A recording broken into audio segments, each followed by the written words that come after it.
This week's show is brought to you by Adobe Systems, CDW, DLO, Azo, and iStock Photo. Hey everyone! We're here with another weird and unusual opening to our show with cardboard tubes, odd spackling device of some nature. Now you're probably wondering why it is we're doing these unusual openings, and here's the thing, we're not going to tell you quite yet. No, so there are some things that are going to be changing here over the next few weeks, and you'll just have to sit there and be blissfully ignorant as to what they are. Much like we are. Yeah. So sit back and enjoy the show, won't you? Cardboard tubes.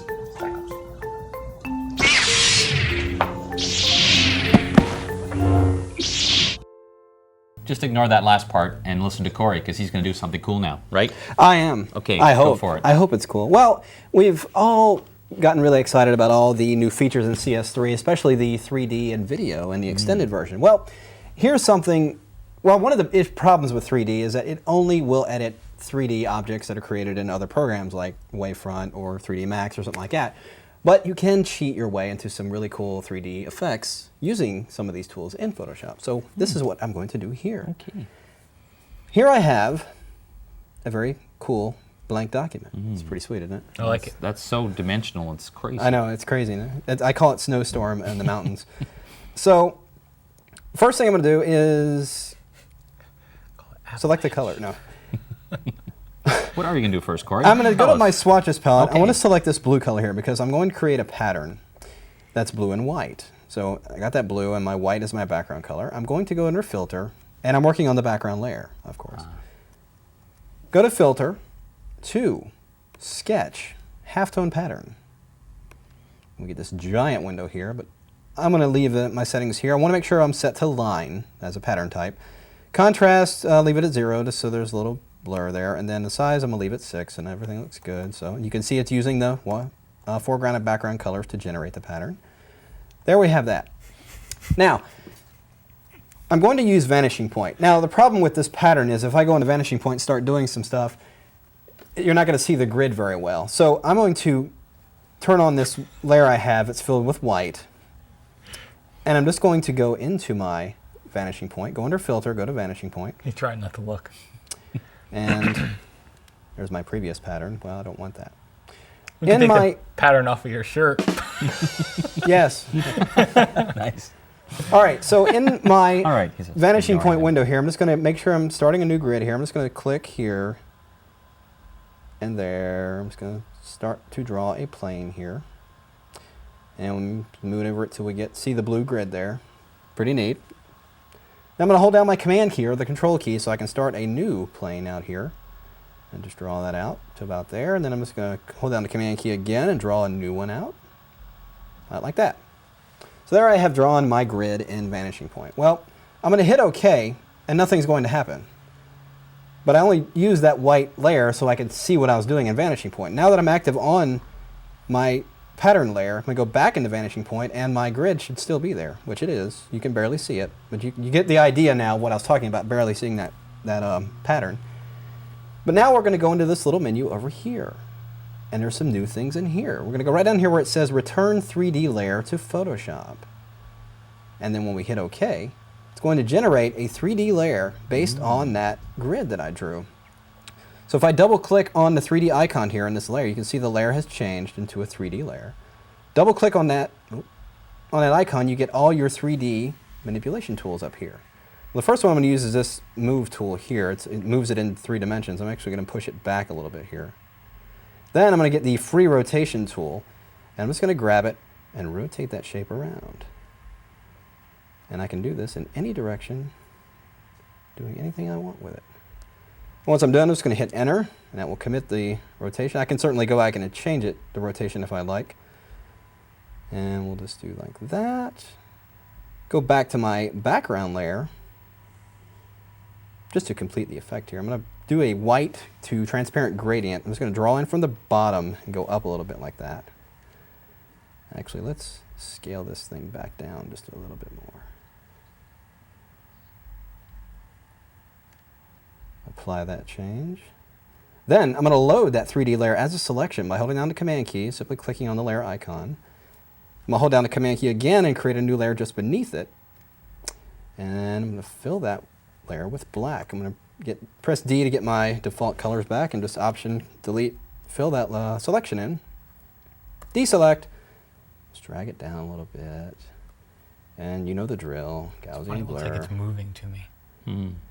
And we'll A little weird. drop that opacity down a little bit. Then we'll drop in a cool bit of text in there. 3D. The return. Now, of course, I could spend a great deal of time doing a really cool design here, but you get the idea of how you can take straight 2D patterns, go into Vanishing Point, and create a really interesting 3D pattern out of it. So, pretty cool stuff. That is cool. Because Sweet. I think the key point there is, without that, you'd have to have some other software, some Exactly. 3D models that you could import from something. So. Exactly. So it's Very so if cool. you're not using 3D programs, it's certainly a way to take some advantage of the 3D capabilities. Now, the other interesting thing to make note of with the whole Photoshop Extend in the 3D world is there's a whole bunch of companies now coming out with plugins from 3D software that's made Exactly. for the extended version. So there's some exciting developments there. Very cool Exciting. stuff. So. Exciting stuff. Speaking of exciting, because we just feel compelled to always start a sentence with speaking of as a segue, even though it has nothing to do with exciting things. We had Photoshop World a while back, and at Photoshop World, our news anchor Stephanie Cross stopped people on the show floor and asked them if they had any questions, and some people did. And some of those people are now appearing on the show, like this person right here who has a question. Let's see what their question is, shall we? We shall. Okay.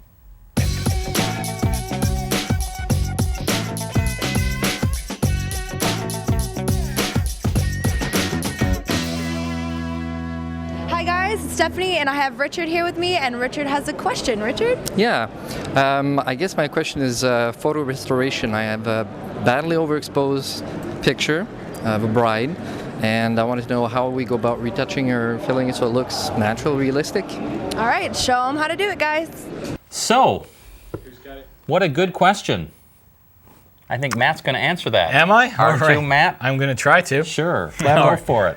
Okay, so let me get things into order here because that would mean I prepared ahead of time. This question just came up suddenly. Just like that. All right. So the question was, how can we, fix an overexposed photo? Well, here's one thing to go in and try before you, just cry at the appearance of an overexposure, and that is first duplicate the background layer. So just open up the photo, duplicate, Command J on the Mac, Control J on the PC. And then take that top layer, try changing the blend mode down to multiply. And as soon as you do that, you will immediately see that it darkens many of the underexposed areas in the photo. Honestly, if that were this photo, I'd probably stop here. But if it's not enough, if it's one of those older photos, you get some of those really washed out restoration photos, well, hit Command or Control J again, and it makes it darker. Hit it again, darker, Keep darker, and if you feel compelled, just can go go darker crazy. and darker and darker. No, but And because it's great to have a document where you have layer 1, copy Yeah. 29. Yeah, exactly. That's a cool thing. So I'm going to keep undoing until I get back to a manageable result. And then the other thing you can do, though, is when you do get darker, if it's too dark in some areas, just add yourself a little layer mask. Grab your brush tool and go in there with a black brush, and you can just start to paint it away. If you had your brush at 100% opacity, it works better. But you could just start to go in there and you can paint away Right. any of the parts that got too dark. Well done. My answer to the question. cool. Good answer to good question, Thank I you. would say. And after that bit of exhaustion that it took to I need a do break. that, I'm done. he yeah. needs a break. So does Corey. So we'll be right back after this brief break. Stay tuned, will ya? Yeah, Bob. We're gonna need some stuff. Lots of stuff, actually. I'm gonna need 6 notebooks, 3 printers, an office phone system, a wireless network, and software, of course. Need a better way to work? Try the new Adobe Acrobat 8 Professional. Create, combine, and control Adobe PDF documents and collaborate with virtually anyone, anywhere. For the latest in Adobe software, we're there. CDW. Hey, welcome back. Yay. Hey. Well, it's come that time in the show where we have a tutorial from Dave Cross. But before we get to that tutorial, Mr. Dave Cross, you have a brand new online training course, don't you? That is correct, sir. And where can I find that online training course, sir? Anywhere you like to, PhotoshopTraining.com. There you go, thank you. And what would that said topic be about? It is a Photoshop CS3 for beginners. Everything you need to know about learning this great new CS3 for people who've never used Photoshop before. Now, is it true that if I were a total beginner in Photoshop, that this is where I'd want to start? Well, gosh, Matt, that's such a good leading question. I would answer by saying, yes, sirree, Bob, Matt. Yes, sirree, Matt. Well, indeed. There we have it. Dave Cross has a brand new online training course, soon to be followed. I think we're going to put that on a DVD. Yes, sir. And if you have followed the last couple shows, Corey has a new online training course with CS3 and channels, and I have one for the CS3 Power Session. And of course, you've got the Lightroom Basics coming up with Matt, and also the CS3 Layers training course as well coming up soon. So be sure and keep checking back at PhotoshopTraining.com to find out when those are coming up. Right. Can you tell what we've been doing lately? Recording online courses and DVDs. All right, the witness is yours. You may go. The witnesses. Your boy, these segues are just getting more and more like out there. Like I was trying to do that lawyer speak because I was interrogating you. Take it, Dave. Thank you. At a recent seminar I was teaching, I came to the topic of layer comps, and as I often do, I asked for a show of hands and said, how many people are using layer comps in their everyday work? And a very small percentage of people put their hands up. So then I said, how many people never use layer mask? And a few more people put their hand up. Then I finally said, how many people have no idea what I'm talking about? And many, many people put their hand up. And I thought, gosh, what a shame. Because layer comps can be a pretty interesting way to work, especially when you want to experiment. And I just have a very simple example here that just has a couple of layers in them, but needless to say, this could be many, many layers. And one of the ways we often like to experiment, at least I do, is to do things like reposition layers and see what it looks like if a layer is in a different position, or maybe change the opacity, things of this nature. And instead of every time you want to go back to where you started, doing that again, that's where layer comps come into play. So the layer comps palette is up here in my palette well. And if I bring it in so you can see, basically it's a very simple little palette, and what it does, it just records the position and appearance of your current layers. So whatever layers are visible, where they are, things like opacity and layer styles and so on. So let's say I wanted to create one where everything was just kind of normal 100%. So I'm just going to go to the bottom of my layer comps palette and click on the new button and call this normal. And in here, the very first time, you're going to want to check the visibility, position, and appearance of these layers. That means it's going to record all those things. So then I click OK. And now let's just take this layer and say, what if I wanted one where it was something like, say, 65% opacity? So I'll just make another layer comp and call this one 65 opacity, so I know what it is. And then we'll make another one where we take the standing model, move him further in here, and then take our type layer and move it up here, because the point of this is it's not just the visibility of layers, it's also their position. So I'll make another new layer comp called something clever like moved stuff. I like to use names that are very descriptive.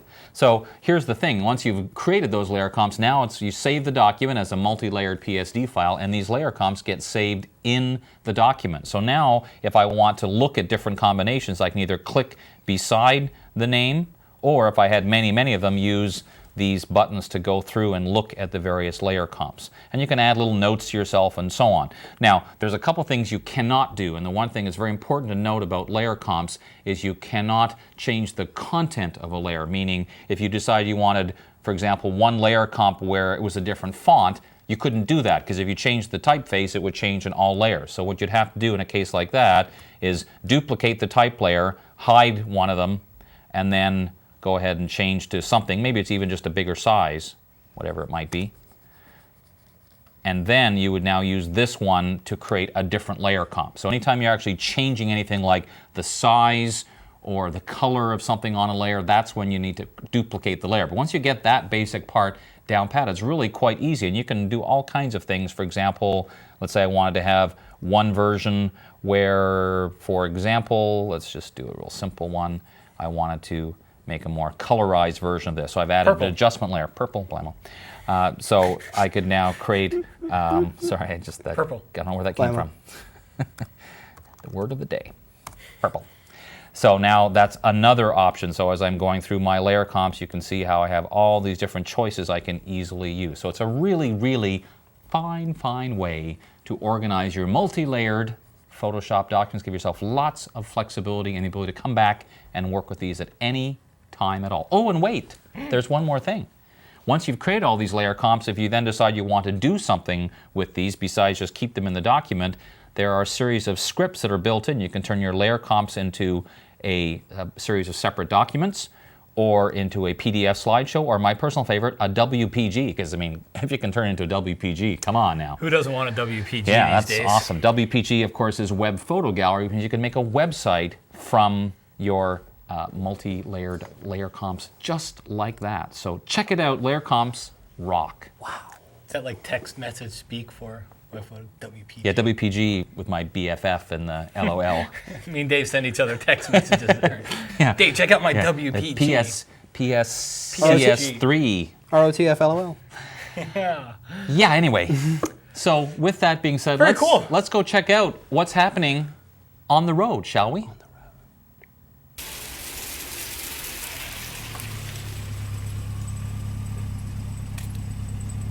All right, first up, we'll check out Ben Wilmore's taking his Photoshop CS2 for Photographers tour to New York on May 11th and then on to Seattle on May 15th. And May 11th really just won't matter anymore because that was a few days ago. Next up, we have Scott Kelby taking the Lightroom tour from Boston, Massachusetts, or to Boston, Massachusetts on May 21st. And then Scott goes on to New York on June 7th. Burt Monroy also kicks off his Illustrator CS3 tour in San Francisco on May 22nd. And finally, Dave Cross is taking a cruise. Yes, Dave is taking a cruise on cruisingthroughlife.com to Alaska, where he's doing lots of cool Photoshop workshops. And then I'll be teaching a workshop in Banff National Park on June 13th through the 17th. And we'll be doing the Lightroom Photoshop workflow. Workflow. So everything from Lightroom, when you use Lightroom, when you use Photoshop. Check it out at gaphotoworks.com. That's it. See ya.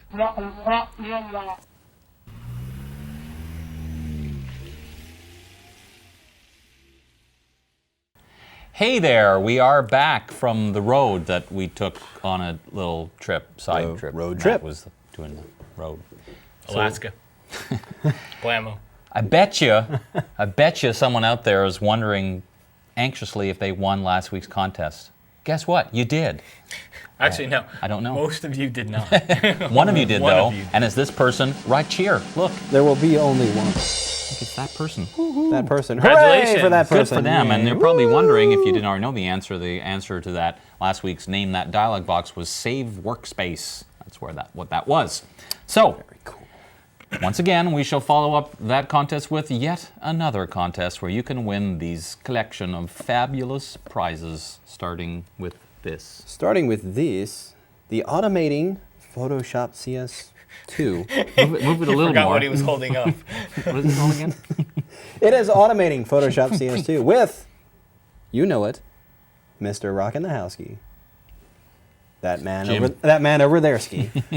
Jim. Right there. All right, so DVD, Automating Photoshop. So Excellent. And I happen to have one of the coolest books that's out there. It's called Photoshop Finishing Touches. So you've done all these things to make your photos look better. Now you do the things to finish it off. By Mr. Dave Cross. Thank you. I like that book too. And I'm going to add in a subscription to the fabulous Adobe Illustrator Techniques newsletter, which, by the way, also comes with a pass to the subscriber-only website with a ton of tutorials and cool stuff like that. So if you're either use Illustrator or planning to start using it as part of the suite, then you should go there because it's darn cool. So we have a question for you, and that is, where do you find something that might say all channels view? Say something that is an option in some part of Photoshop. So you must tell us where that is. So go to photoshoptv.com and enter that little contest entry thing. You know how to do it by now. Enter once and good luck, and hope you win this bunch of stuff. Because, hey, it'd be cool if you did. Don't you think? Yes, very It's cool. at the very least cool to have your name on screen. Exactly. Yes, so if nothing else, for that reason alone, even if you throw away the prizes, your name will be on the screen, and you can take a screen capture and send it to all your friends.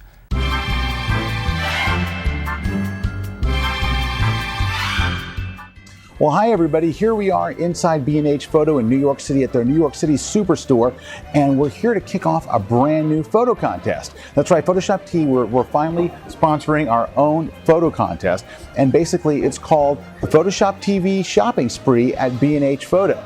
Now, if you send in yours and you win, and Dave's going to tell you what the rules are here in just a moment, but if you win the grand prize, we are going to fly you round trip here to New York City. We're going to put you up in a hotel, and we're going to give you a $1,000 shopping spree in the coolest photo store on earth. All right, so basically the rules are very simple. Send in your best photos. There's no rules about anything else except that. It's not a contest of who does the best Photoshop work. It's just really, the three of us are going to look at the entries and decide which one we like the best. So if you do a lot of Photoshop work, that's fine. If you just take a photo, that's fine too. Now, you'll find all the rules in terms of size and resolution, all that stuff on the website. But the key thing is, you just have to send something in that you think we will like. That's it. There's no other rules except that. We will decide the one we like the best, and that person will win. Check it out. Go to PhotoshopTV.com. You'll be able to send in a maximum of 3 entries per person. All your entries need to be digital only. Don't go sending us prints. And you need to send in your contest entries by June 1st, 2007. One more thing though, if you're wondering how much $1,000 can buy you, come take a walk around the store with us and we'll show you. Softbox, all kind of modifiers. Nikon's 18 to 200 and Nikon SB800 and Elm Chrome lighting system. This is the brand new wide format Epson 1400, the new spider light system. The 105 macro, but it's the VR version. Reflectors for screens, for backgrounds, all that stuff. I hope to see your work entered in the Photoshop TV shopping spree at B&H Photo. All right, back to the studio. Zowie. What a fabulous contest. Yeah, it's Zowie indeed. Zowie. Now, when we were there, we were walking around the store trying to come up with things to show, and I got to say, it was really hard. In fact, we had to edit it way down because we were like, oh, and there's this, and you could buy this. Well, I mean, lenses. Who can have enough lenses? I could have done a half hour on lenses. Lenses and lighting and printers and wow. I didn't go. He's sad, but we told him all about it, how much fun it was. It's the next best thing. It's a cool the next best thing. The contest winner, I'm sure, will offer to take you. I hope. Please. You can always dream, can't you? His name's all right. Bubba. Well, good luck with that contest. We're anxiously awaiting your entries and to see your photographic excellence. Yes. So go ahead and do that, won't you? Okay. I will. You can't. All right. Anyone else can. So we got some things for you to do, and I'll start because why not? If you haven't checked this out before, What the Duck, and you have to say that most carefully, is a fabulous cartoon that's based on the trials and tribulations and fun of being a photographer. So go check it out at whattheduck.net. Very cool. Cool. Well, I was going to say, speaking of cartoons, I have a good one. Okay. If you're into Flash cartoons, well, going in right, keeping with the cartoon thing.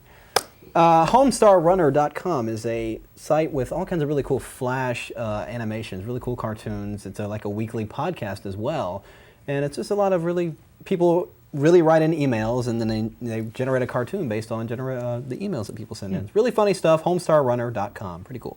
Coolio. And just to follow up with the cartoon topic, I figure I'll talk about the online photographer. They have absolutely nothing to do with cartoons. I don't think you'll see a cartoon. Actually, one of the blog posts was whattheduck.net, but it's a website run by Mike Johnston, and it's just a blog dedicated to photography. So check it out, onlinephotographer.blogspot.com. Beautiful. Cool. Now, we're almost done, but before we go, by now, we like to do this little one for the road, as opposed to on the road. This is one for the road. Yeah. And I think this time it's me, Matt. We need one more thing to drag the show out longer. Because it's not long enough. All right. So one of the things you'll want to check out, and I got the idea before when I was watching Dave Cross's tutorial, is layer comps. So it's cool because you make your layer comps and you can see them all in that layer comps palette, and you click that little arrow to jump over to the next layer comp. But what's even cooler is if you go into the edit menu down to keyboard shortcuts, you can add a shortcut in for that little skip arrow. So that way, if your boss walks up or somebody walks up and you want to show them the layer comps, you're not pressing that little arrow. You can kind of just sit back and just hit your little keyboard shortcut. Very nice. Go into full screen, hide your palettes, do all that. Excellent. Good Very way cool. to show I think them it's called Next Layer Comp, and Next previous layer comp is Yes. the actual Almost like an name for them. impromptu slideshow. Very nice idea. I like it Thank a you, thank lot. you. I spent a lot of time on I it. can tell. Well, guess what? We have 10 more things to talk about, but we'll save that for next week. We've added a new A segment. new segment is called In Next Week's 16 Show. things to do. Next week's show, we'll do more of the same. So we hope you'll join us next week. We'd like to thank you for watching and thank our sponsors for doing that sponsoring thing. I'm Dave Cross. You know who that is. It's Matt. Bye. Corey. Everyone, take off. Take care. Take off. Take off. Take off, eh? Take off. Get out of here. That's how we finish shows in Canada. Take off, eh? Have a good time. See you next week.